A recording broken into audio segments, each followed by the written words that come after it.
What's up, everybody? Today's episode is all going to be about high value men, high value leadership, what the two are, how they are similar, how they are different, and everything we can learn from people today that we consider high value versus kind of what I consider high value as a leader. So versus like as a man versus a leader. Like we're gonna hop into it. It's gonna be a good discussion. I've seen some things in recent news that I feel like we gotta talk about it, right? So that's what we're gonna do. And so, but before we get into that, let me introduce myself.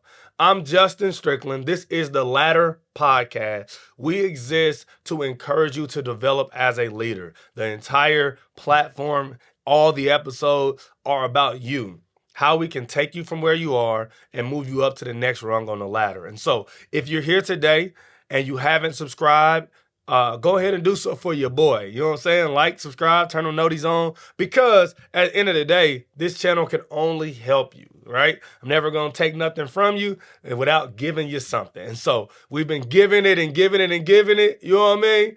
And so, no diddy, but we just want you to make sure that you are better when you leave than when you come. So let's hop into the episode today. All right. I don't know if your social media is like my social media, but I have tons of athletes and things like that on my platforms because I play sports. I love sports. And one of the most prominent athletes on my platform is Cam Newton.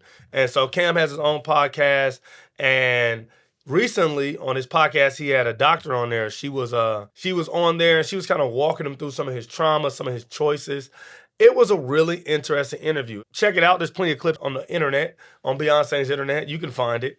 But I want to talk about some of the hypocrisies of the conversation and some of the ironies of the conversation. And actually, the same lady, she actually has an interview with Nick Cannon that's a little older that I just saw kind of resurface because the Cam Newton one had caught traction. And there's some stuff in there we're going to talk about today, too. All right. So first, I want to define high value men as defined by Kevin Samuels and others in his kind of, let's say, sphere of influence. And that is a man that is defined by income. They'll tell you most websites and people that talk about high value, they'll say over six figures consistently, not once, but they roll out of bed and make over six figures. They also are desirable by women. So high value men have a certain physical appearance where they are desirable by women. And then also they have public recognition. So they have some form of public recognition that is verifiable outside by independent sources, right? So let's just take like Cam Newton. Cam Newton is a millionaire. He played in the NFL. He is deemed physically attractive by most women. He's 6'4", 210, probably got like 10, 12% body fat. He was an NFL quarterback. And then public recognition. Everybody knows who Cam Newton is, regardless of if it's on his platform or the NFL network or just the internet in general. And so he would check all these boxes. And so for most women looking at Cam Newton, they would say, hey, he's high value. Cam Newton himself would say, hey, I'm a high value man. And as I'm listening to the interview, he's talking about, and she's really like pressing him on it. And I appreciate her pressing him on it. And I'm not saying I agree with all her stuff because I don't know all her stuff. But in this interview, she was pressing him on the ideal that he had options and choices with how he developed his family and how he went about, having children and things like that. And his choices were opposite in that sphere of life than his other ones. And so what I mean by that is, to be a professional athlete, in case you don't know this, you have to be maniacal about your discipline, right? You have to work out more than any average human does. You have to eat a certain way. You have to practice a certain amount of time.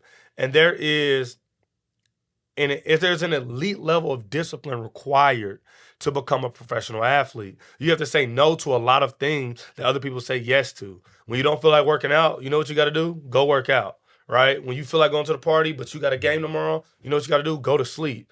And so these things are required from you as a professional athlete.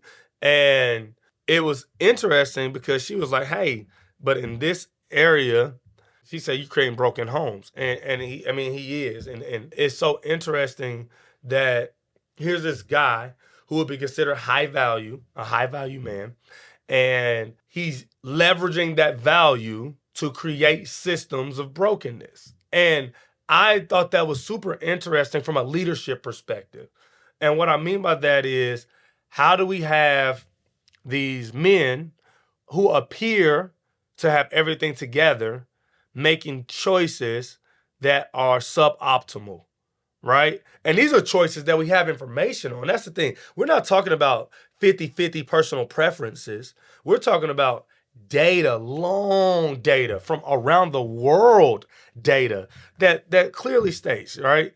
If you are a kid, we can say you can have two parents at home, mom and dad, one parent at home, mom or dad.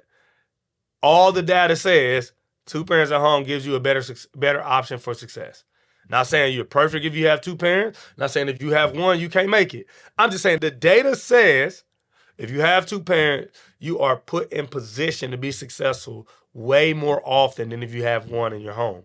And so here we have this guy, Cam Newton, who has several children, several baby mothers, who on the episode he says, all my kids live with me. It's like, cool, Cam. That means they don't live with their mama. Like, the house is still broken, right? And so he's choosing, because on the episode, and this is what I'm saying when I say he's choosing. He's like, hey, man, I look good. You know what I mean? I look good. I got this money. What you want me to do? And she's like, what you mean? He's like, hey, my dad, and Cam's like, my dad's a pastor. He tells me right from wrong. But I tell my dad, this is a quote. This is a direct quote. I tell my dad, you walking into 7-Eleven is different than your son walking into 7-Eleven. Sorry. Makes sense to you. So I can agree with you, and we can agree to disagree, that I'm not creating broken homes. I'm doing the best with the situation that I was given and am given. And I guess what he's trying to say is women get naked every time we go to 7-Eleven. I guess that's what he's saying. I mean, I was trying to follow Cam, but what he's really saying is, hey, Pops, it's easy for you to be disciplined because all these women don't want you. But as for me, it's much harder for me to be disciplined because I have so many different options of beautiful women who want me.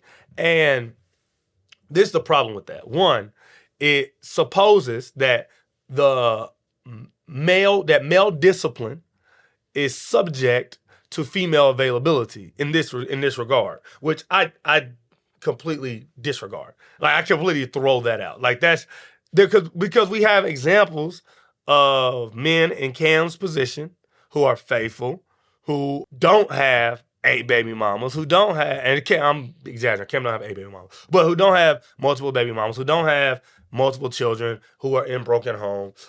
We have examples of that. So if they can do it, that means it's possible. And so I'm completely throwing out the ideal that your ability to be disciplined in this regard is subject to the amount of women that you have at your fingertips. But what I am agreeing with you, Cam, on is it has to be a decision you make before you get into the situation, right? And so if you're like, man, we'll see how the day goes, and you end up at a bar and this pretty lady talk to you and she smell good and you're like, man, come on, man, we can make this. We can do something. That's whole different than like, hey, I'm saving myself for marriage. I want to have my kids in my house. So there are certain things that I'm not going to do today, regardless of if she smell good and look good, right? And so, but that's when we talk about leadership. And so I was really, really, really like watching this video, and I'm just going through my mind like, man, this is so interesting how he is a leader. Like, he's a quarterback. Quarterbacks are the leaders of the football team. He's a leader of men, right? Like a man's man, if you will. And he still has this blind spot in his leadership. And it came down to the point where, like, I'm watching an interview and I was like, oh, this blind spot exists, but you don't have the self-control to address it. And this leads me to the other interview. That's a perfect segue. Take note. Nick Cannon had an interview with the same doctor. And one of the things about Nick Cannon's interview that was interesting was he talked about control a lot. A lot of his interview was about control. And because she was like, yo, like, same thing, Preston. Why are you making all these broken homes? Like, dude, you have all these resources. You have all this information. Nick Cannon, if y'all remember a few years ago, they were talking about like Nick Cannon gonna get canceled because he's too smart. He know too much. Remember, like that was a thing. And so here's this guy with all this influence, all these resources, who is consistently open about creating broken homes. And this is what's so interesting about him when he was talking about it, because Cam Scott said the same thing. It's basically, man, I can afford it. And it's like, if finances were the only thing that made a home well, right? Like if having money was the only thing that made a home well, we wouldn't have so many doggone psychiatrists and counselors and therapists, right? Like, if just being honest, living in America, we're 1%, we're the top 1% of income in the world. All of us are, no matter how much money you got. You in the top 1% of income in the world. If income made a household happy, America would be the happiest place on earth. We know that not to be true, right? We know logically that's not true. And so why does Nick Cannon, who's well-researched, this guy is able to gather information, to come to conclusions, and to see them through to their logical end in a way that is intelligible. Like, they're not talking about somebody who he's like, nah, he's a moron. No, this guy is smart. How is he able to look at data that says kids growing up in broken homes struggle at a crazy number compared to those that grow up in homes with both parents, and say, as long as I have money, that cancels the data?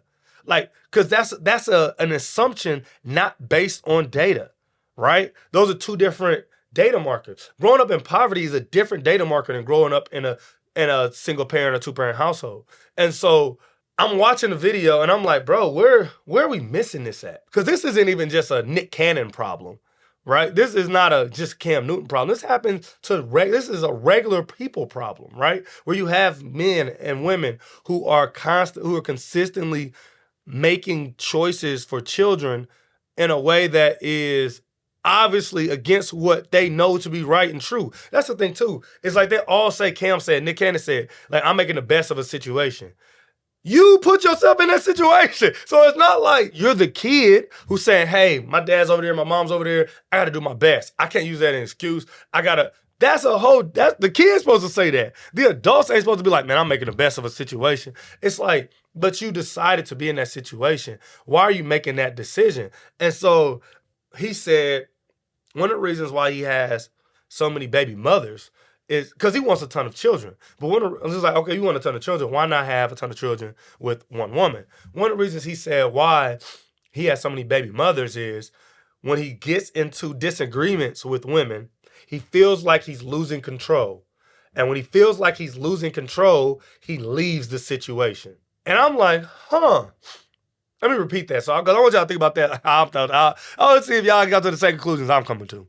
When he's in a situation with a woman and they're in a disagreement and he feels like he's losing control, he leaves that woman so he can get control back.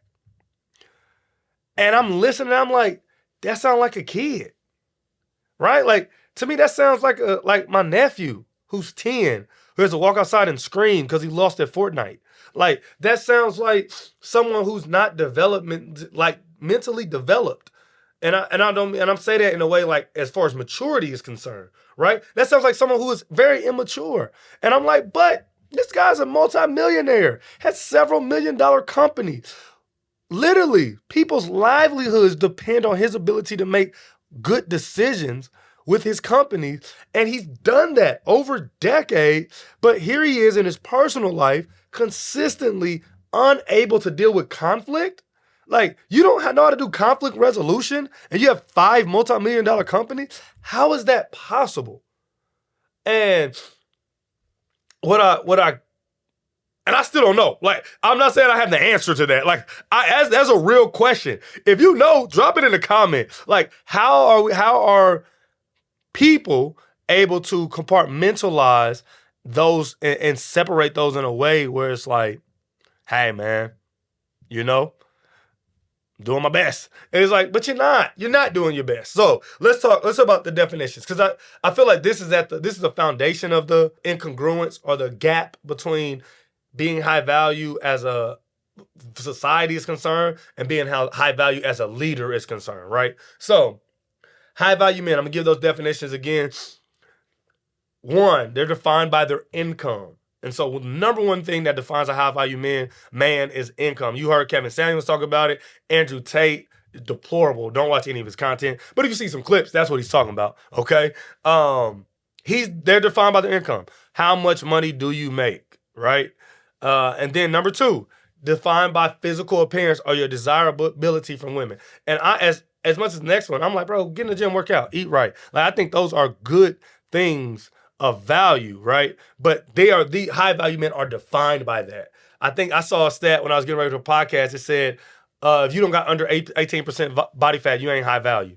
And I was like, wonder when they came up with that number. Like, I just 18% seemed like a random number, but that's what it said. Whole article, it was a decent article it was well written, and it was like, yo, under 18%, that's got to be your body fat. So you are defined by your physical appearance, and then you also defined by your public recognition.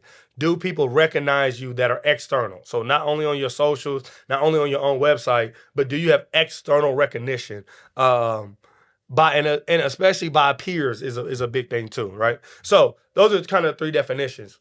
Well, when I looked at leadership, and I looked at it from a perspective of who are the best leaders in history in the world today and yesterday, and who are the leaders that are going to be great tomorrow, I defined it by three things. Three things I think define a high-value leader versus a high-value man. One is you're defined not by your income, but by your values and morals. And so high-value leaders have consistent values and morals. And what I mean by that is across the spectrum, no matter if it's work, personal, professional, social media, the values and morals that you have are consistent. And they're consistently, because this is the thing, you can have bad morals everywhere. They're consistently positive for not only you, but for society as a whole.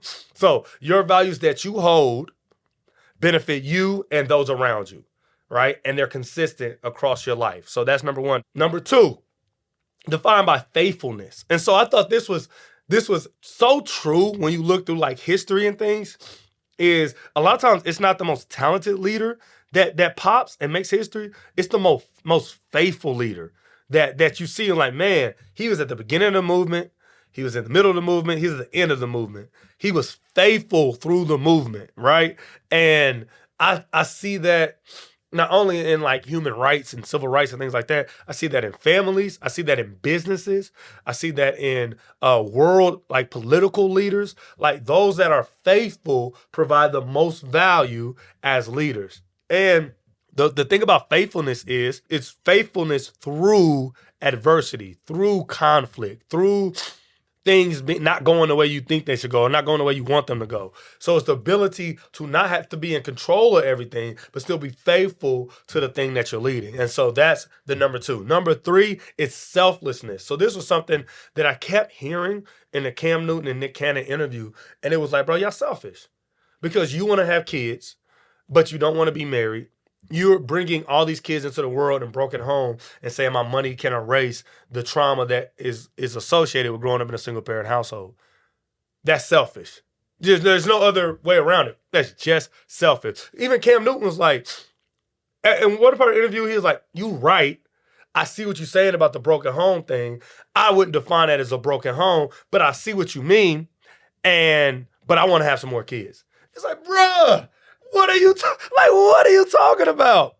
You just spent an hour with a lady, like basically breaking down why what you're doing is wrong. You come to the conclusion like she's probably right, but I'm gonna do what I want to do anyway. Selfish. That's just selfish. And so high value leaders are defined by their selflessness, their ability to say, this isn't about me. This is about we. This is about us. This is about them in the future. What can I do today to set everybody up to be better? And they sacrifice and they make ways and they're selfless. And those are the three things that I think define a high value leader. And if you tell, I didn't say anything about how much money they make. I didn't say anything about how they look. And I didn't say anything about how they're recognized publicly, because high value leaders don't always do it in public eye. You can be a high value leader in your household and change your family's history. Right? You know how many men and women came from broken homes, right, with crazy families, who was like, but we gonna get married and we gonna have kids and we gonna raise them right, and now they kids is doing X, Y, and Z, and now they kids don't even know what growing up in brokenness looks like because they've grown up in whole family units and that's all they've seen. Like, you know how often that happens because two people say, hey, we're gonna be high value leaders, we're gonna sacrifice and we're gonna do something different. So it's not about public recognition. It's not about how much money you make. You mean to tell me you can't make $80,000 and be high value and provide crazy value to your organization, to your family, to your community? Come on, y'all. Well, and it's not defined by how you look. I am a health junkie. I'm always concerned about what you should eat, what you should drink, how much you should work out. And I love those things but my thing is, it's because I want you to live long. I want you to avoid disease. I want you to avoid your legs and bones aching. It's not because I think that gives you more value. And so I hope that if you watch this episode, I challenge some preconceived notions that culture has really tried to ingratiate in us, has really tried to make us think that we're defined by some of these things that don't necessarily make you a good leader. And so for my leaders too, if you were chasing those things and that's stressing you out, and sometimes chasing those things causes you to be a bad leader. How many people we know be like, man, I'm just trying to get to the money. I'm grinding. I got this, and this. Ain't nothing wrong with goals. But how many people we know who like, man, I'm grinding. I'm working 70 hours a week. I'm gonna work 65 hours a week, 80 hours a week. But then they have no connection outside of their professional world. They have no connection to community. They have no connection to family. They have no connection, no meaningful relationships, both platonic and romantic. Like, how many people we know like that? And they're not happy, right? They might be making a lot of money, but they're not happy. And I'm not saying there ain't a season where you grind, but I'm saying that's not an identity trait, right? That's not what makes you valuable. It's because you grind, right? What makes you valuable is who your grinding is for, okay? So I hope that you enjoyed this episode. As always, leave a comment, leave a like, and subscribe if you're new. Hey, a lot of people that watch, y'all ain't subscribed, and that's a tragedy. Show me that I'm providing some value by subscribing to the channel. Hey, I'm your host of the Ladder Podcast, Justin Strickland. Remember, you can listen on audio if you want to do that. If you don't want to see me, it's all right. I won't take it personal. But I love y'all, and I'll see y'all next week, man. Peace.